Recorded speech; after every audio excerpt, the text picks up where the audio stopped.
আসসালামু আলাইকুম। ২৪-এর গণ অভ্যুত্থানের কথা আপনাদের সবার মনে আছে। সারা দেশসহ যাত্রাবাড়ীতে কি পরিমাণ হামলাযোগ্য হয়েছে।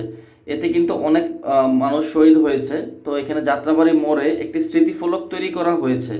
বাট দেখেন এটার হচ্ছে চারপাশে মানুষ হচ্ছে মূত্র বিসর্জন করতেছে এবং চারদিকে ময়লা আবর্জনায় ভরা। দেখেন চারদিকে কিন্তু মূত্র বিসর্জন করতেছে এবং ময়লা আবর্জনায় ভরা, একদম অপরিষ্কার অপরিচ্ছন্ন।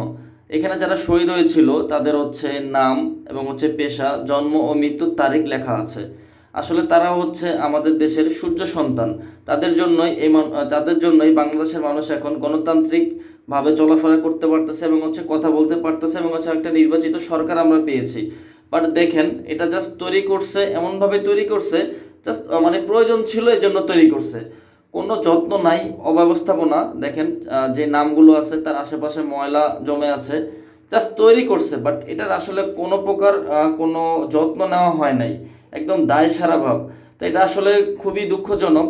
তো এটার দায়িত্বে যারা আছেন তারা এটা আসলে বিষয়টা দেখবেন এবং হচ্ছে এটা সংস্কারের ব্যবস্থা নেবেন। ধন্যবাদ।